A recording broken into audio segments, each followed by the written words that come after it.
Welcome to Amberg Acres.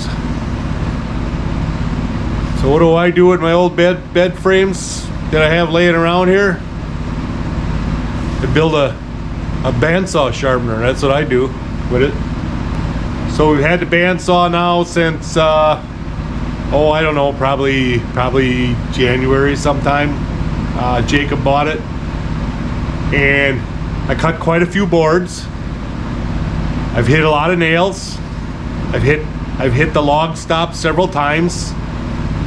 So I've gone through six. Let's see, I got 3 left. I went through 7 blades. The one that's on there is sharp yet. So actually 6 blades plus the one that came on the machine. So 7 blades, and it's time to get some sharpened. You know, I looked around the area and I don't see anybody that's advertising that they're sharpening bandsaw blades. So I thought, okay, I looked into buying one. You know, they're anywhere from $500 to $1,000, depending on who's you buy and where you buy it from and whatever. So this is what I came up with. So let me go back a little bit in time here and show you how I put this together.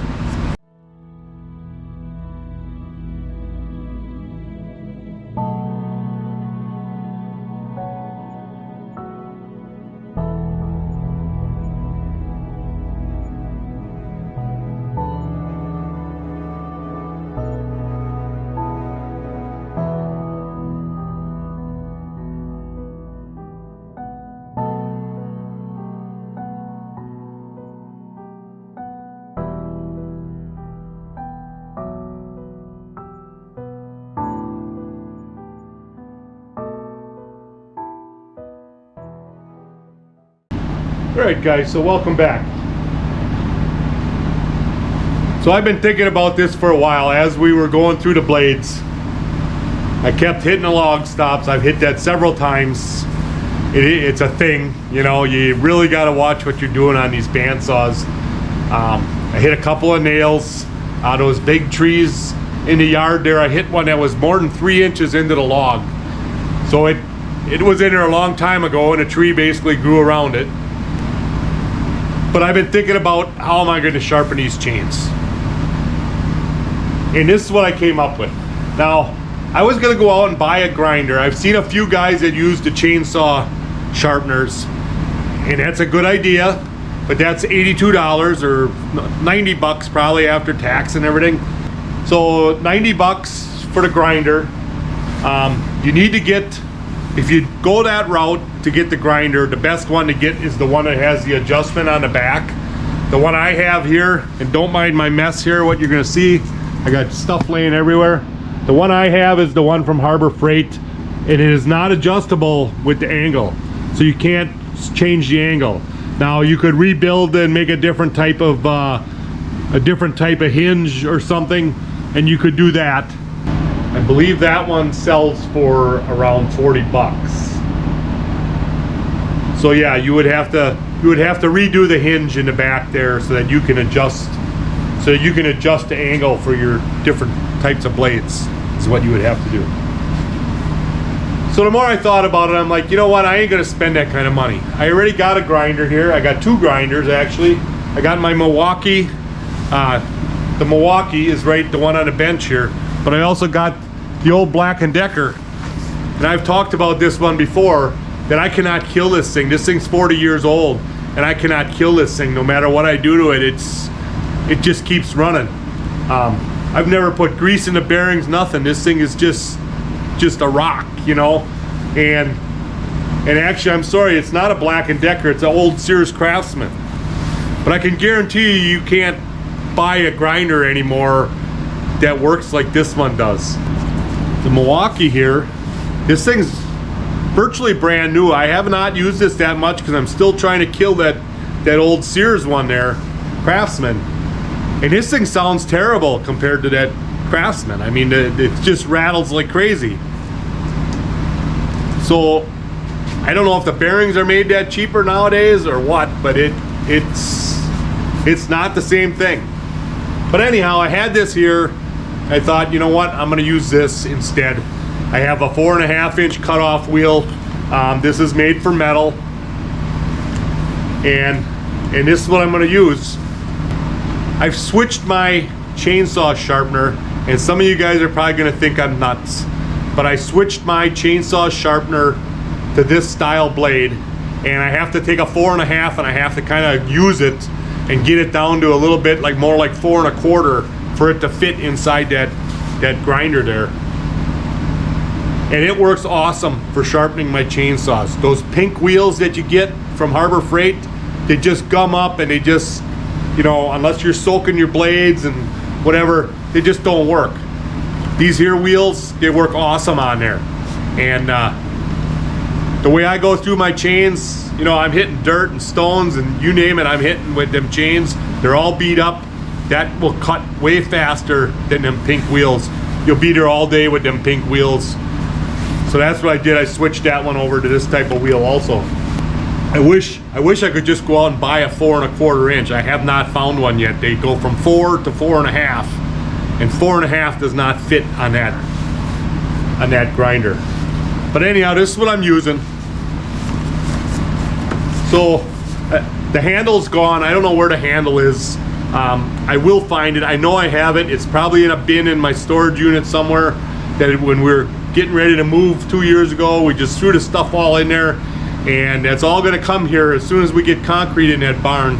That's all going to come here, and we're gonna find our stuff again and be able to use it. I've been cutting most of my metal with the grinders and the cutoff wheels because my bandsaw for cutting steel is still in storage also. I just don't have enough room in this garage to bring everything here and use it. Even if I made cubby holes for it to get put away, I'm running out of room, you know? I just don't have the room in here. So that's all gonna come up this spring. We're gonna be moving our stuff back up here. We're gonna get rid of that storage unit, and it's all gonna end up in the barn at some point in time. Let's get started on this. Let me show you how I made this. So the first thing you have to start out with is a plate. So I had some plates laying around here. I had gotten these for, I don't remember what I had gotten these. I think these were when I was doing a log splitter. I had found these and they've been laying here ever since. So this piece here is my pivot. This is going to set my angle for if you have a 10 degree or a 7 degree blade, right? So all I did was I put a bolt on here, a lock washer and a nut, welded it to this plate. Then this here is where I'm talking about the bed frame material. These are angle irons from bed frames. So let me check the dimension of this. It is 1.25 1.25 by 2 basically is what that is. It's an old bed frame. This was just a big piece of angle iron that I cut off to use a nice steady piece of metal there. So that is my pivot. It's 2 holes basically, 1 hole here and 1 hole here for the grinder to pivot on. So let's show you the rest of the brackets here.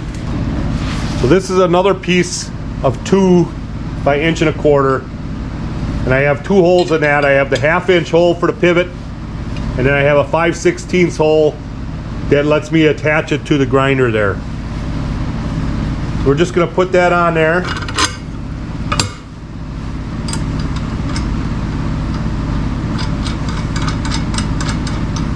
So for this one down here, I'm just using a lock washer and a nut because I need that to be tight and I want that to stay tight, not move.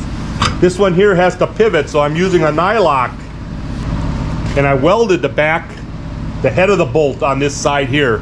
So I only need to use the 1 wrench while I'm working out here. I need a 3/4 inch wrench and I need a 1/2 inch wrench, and everything else will be, there's nothing else I need to adjust. So then I make this just so it moves freely. And the one thing I'm missing is I want to put a spring back here. Okay, so when I'm done grinding and I lift this up, it stays. It doesn't. I had one yesterday when I was testing this out. It fell on me and it took the tooth right off the blade. But I think a nice stiff spring back here, and then that'll hold the grinder up so that if I let go of it, you know, it'll stay. It stays right now because there's no weight on it, but once you put the weight on it, it's gonna fall. So anyhow, then the grinder gets attached on here. See, now with the grinder on there, it falls by itself. So I think a nice stiff spring on the back here would help.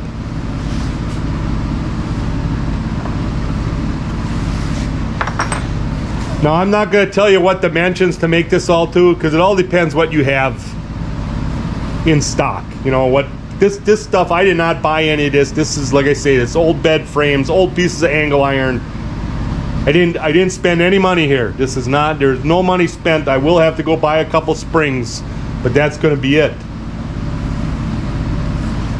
All right, so I'm just going to snug this. And I leave this loose because I have to kind of, when I come down on my blade, I'll be able to see how my angle is here with this to the blade, and then I just adjust it and then tighten it up. So we'll just leave that like that. So the next thing you need to hold the blade. So I took these two pieces of angle iron, and I'm going to tell you a little story about getting old, okay? My wife and I were at Menards, and I bought a piece of angle iron to make this because I had this in my head already. So I bought a piece of angle iron, a 3 foot, whatever. You know, they sell them little pieces in their one aisle there. So I bought the piece of metal, and I cannot find a piece of metal at all. I don't think it even came home with us. We left it in the cart, or it fell out of the cart on the way to the car, and neither one of us noticed it. I have no idea. I have no idea at all where that piece of metal went to. So again, the old bed frames works really good. So this here, I want to say this is probably inch by inch angle iron from a bed frame. So I cut two pieces. The back one is bolted tight. It's just a straight in bolt with a lock washer on it.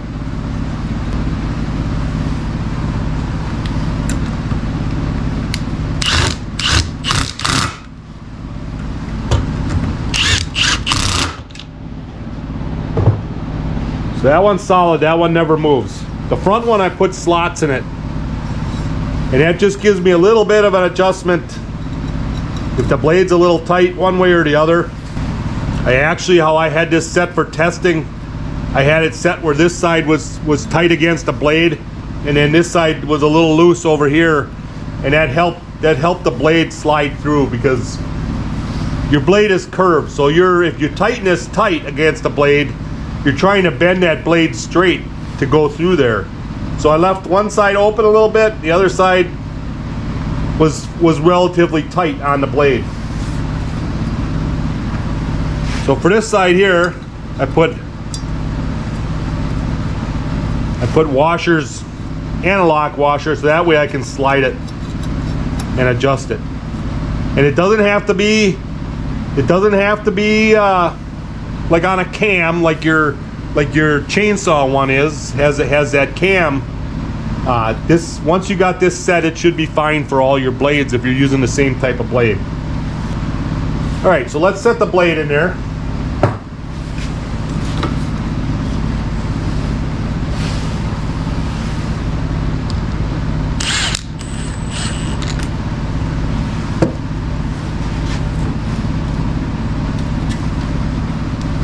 So I have this side tight against the blade, and this side I'm just making it a little looser.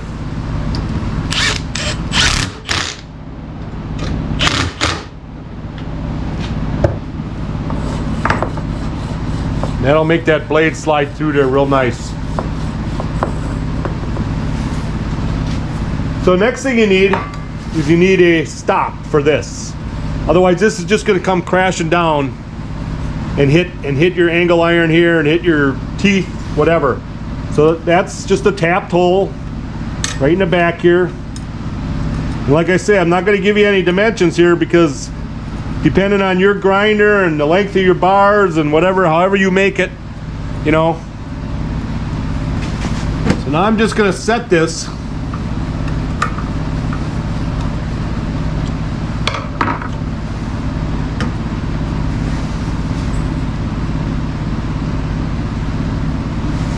Till that blade is almost touching the angle iron. So all I'm going to try and do is I'm trying to blend out into the gullet here. I'm coming straight down the tooth, and I'm just trying to blend into that gullet. Looks pretty good right there. I have a jam nut on the back. Tighten that up.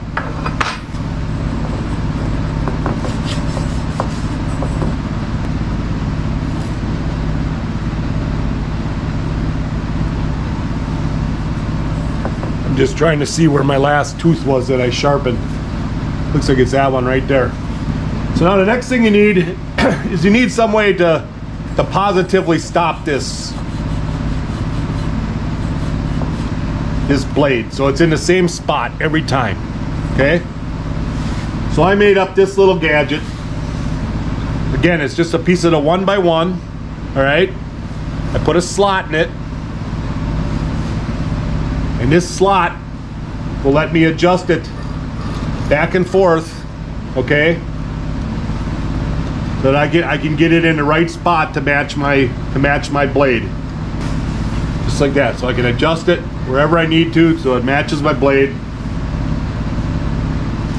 And then the next thing you're gonna need, and this, I did not make this at first, okay? I just had the blade like this here, and I was feeding it through like that, you know? And the problem I was having was this side of the blade here was lifting up. This kept lifting up here, and I could see the gap there, and then I was getting an inconsistent grind up here. So I made this little bracket. Again, it's slotted, so I can remove it to get the blades in and out. And then I don't know if you can see how well you're gonna see that, but this is bent with a little radius on here, and so is the top one here. It has a little radius there, so the blade can come in and it can guide it in without catching on anything. And then this holds this side of the blade here straight so that it slides right in, okay?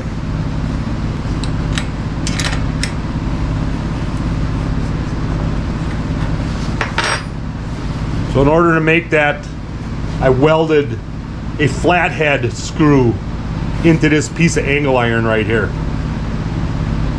And that way my blade still slides through nice. Okay. So now we're going to set this. We're going to set this angle of this grinder so I can see it needs to come a little bit like that.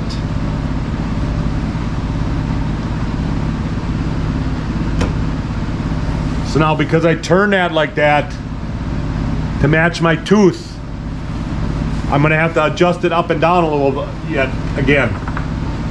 So we'll just tighten this up now. So now all I'm doing is I'm coming up and I'm just bumping the wheel with that tooth. And that's going to give me my position for this thing here.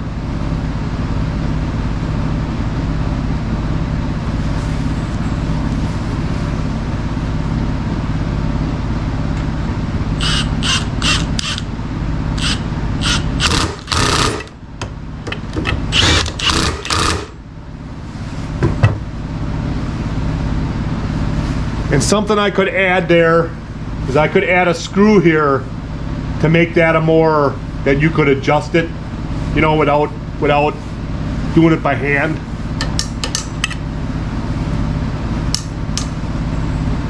But that just flips up, catches the tooth.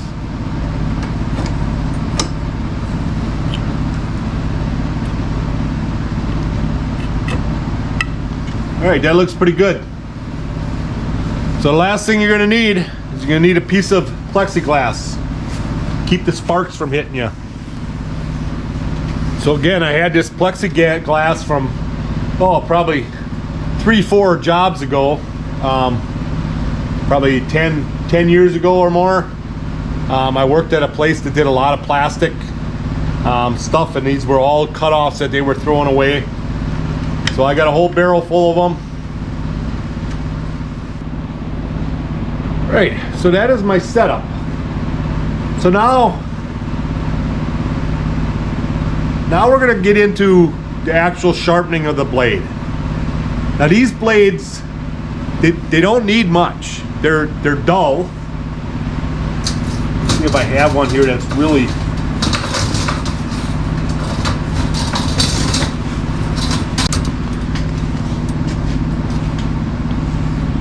So I don't know how well you're going to be able to see this, but this corner right here, you know, I can run my finger on it, I can hardly feel that it's there, okay? So that's all we're trying to do, is we're trying to come down this right here and just kiss the face of that tooth to get this sharp here again at the top. It's peened over, you hit metal with it. Obviously this one's all full of sap. I got to clean that first, because that'll affect your stop on there. But all we're trying to do is get a sharp edge back on that tooth. That's all we're trying to do here. So depending on how bad your blade is going to depend how much you need to grind off of it. You know, looking at these teeth, maybe 2 or 3 sharpenings is all you're going to get out of them. But at 26 bucks a piece, you know, that's cutting the price down, you know, if you can get 2 or 3 sharpenings out of them. So the other thing, and this is something that I picked up off of the internet, they tell you should start at your grind, where your grind is. Let me pull this one back out here again.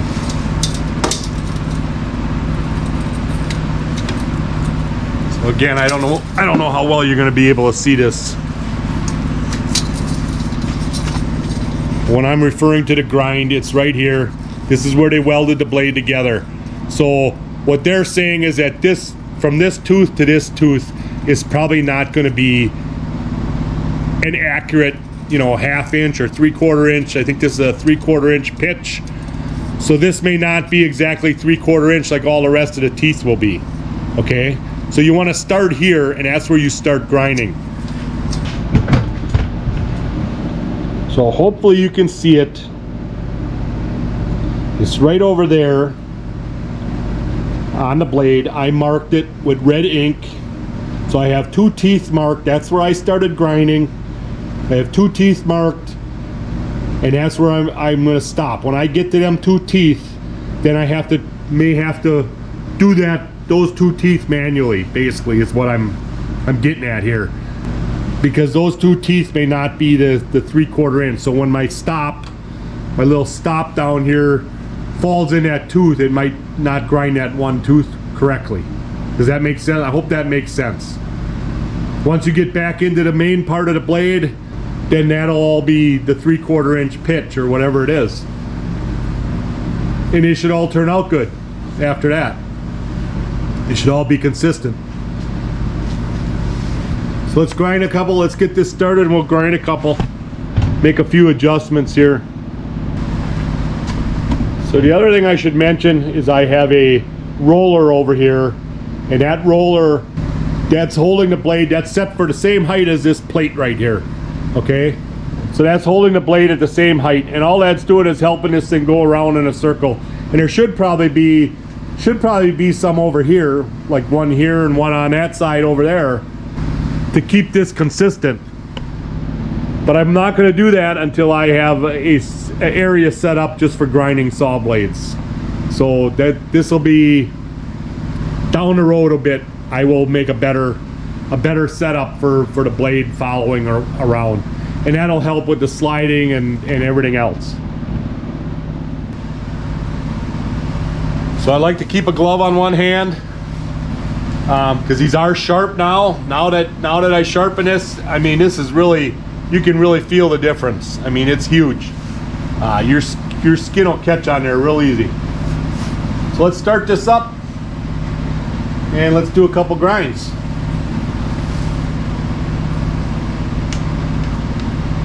So before I start that, the other thing I should mention is there should be a guard on this grinder, okay? I don't know where it is. It's probably in the same tote that the handle is in, and I will find that, and it will be on here later on and that'll help with the sparks and stuff too.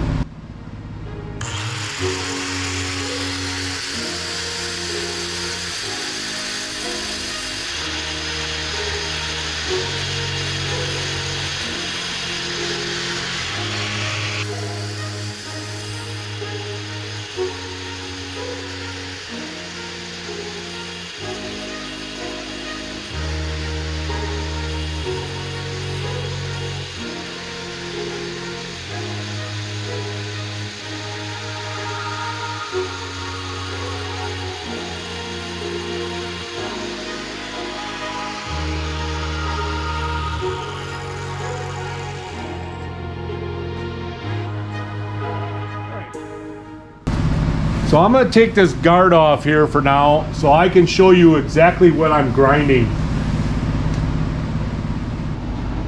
I know this is going to be difficult to see, but I'm coming down the face of this tooth. I'm just coming down until I kiss that gullet right there. That's all I'm trying to do. You can see here there's a little step on that one. This one's almost perfect. Got a little bit of inconsistency to it, but not much. And some of that inconsistency is right here with this screw.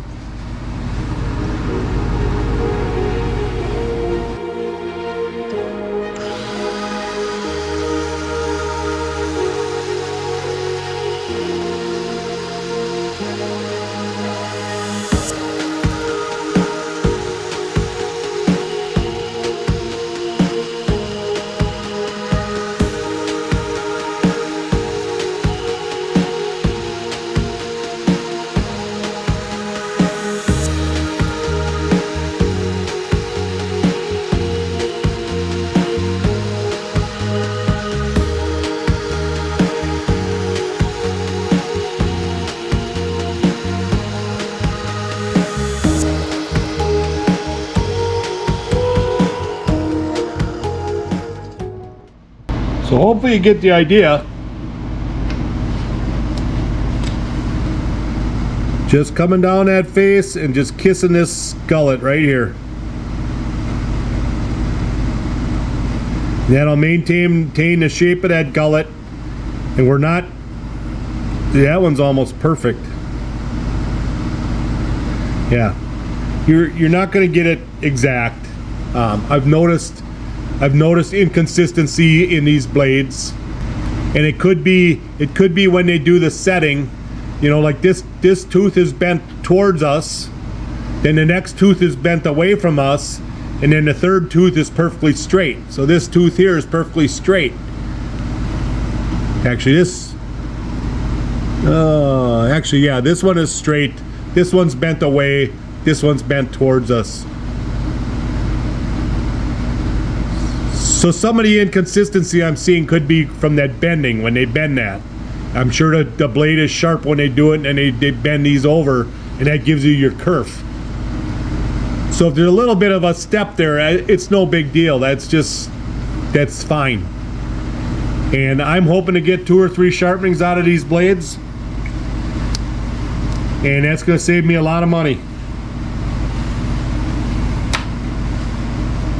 So let's finish off this blade. I got a little ways to go to the red mark there.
So I don't know how long that actually took, but I'm back to my red marks now, so this blade is done.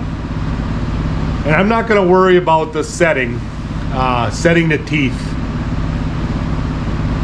Because the way I look at it, they're already set from the factory. When you buy the blades, they're set to whatever their tolerance is or their specifications, well, whatever you want to call it, you know, they're already set.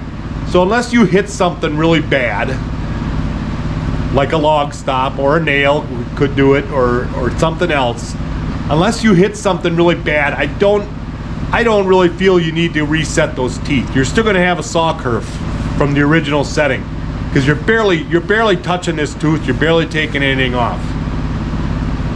Now I don't know, you know, once I get into second, third grind, I don't know any of that yet because I haven't tested any of this out all the way. But I just wanted to show you how simple it is to make one of these sharpeners. We're doing this on a low budget. For those of you that don't know us, we retired 2 years ago, so we're living on a fixed income of Social Security. My wife doesn't even collect hers yet. She will start this year. She'll start collecting. So we're limited on funds, is what I'm getting at. You know, we still got to pay our insurance and everything else like everybody else. So that's why you see me doing this stuff. And this was the original reason behind me making a YouTube channel, was, you know, how to make something out of nothing. I know the sawmill, you know, Jacob purchased the sawmill and stuff, and that makes my life real easy, you know, and I'm happy for all of that. But I still want to every now and then put one of these videos in here where I made something out of nothing. And I'm gonna have a couple more coming up. I want to do another hitch for the tractor. When we're putting the logs on and off the sawmill, to me it's easier using the grapple, because I can just go up there and set them on instead of the forks. The forks, I have to go in between those bunks, and I've already bent a pin and a screw, and you know, you get the forks hooked on stuff. So I like using the grapple. The problem is when I have the grapple on there, I don't have a way to actually go pick up that sawmill and move it back into the barn. So I'm gonna make a hitch for the front of that grapple. Is gonna be my next project here. And I'm just kind of filling in here while winter's going on yet. We are at the end of March now. So yeah, I would think by the end of April I will be working on that barn with the weather we've been having. Right now I still got some ice out there and stuff. So I think by the end of April we'll be back working on the barn. So these videos are just to fill in till then. So this is where I get to the end of these videos, and I tell you to give me a thumbs up and make sure you subscribe. And by subscribing, that helps us, because we are still under 800 subscribers, and you need 1,000 subscribers before you can be monetized by YouTube. So any little bit helps. If you can subscribe, it doesn't cost you nothing to subscribe. Please subscribe to these channels. Hit the notification button, and then when I make another video, it'll come up, and you'll be watching my next video, you know. So appreciate all your help, and thanks for watching, and we'll catch you on the next one.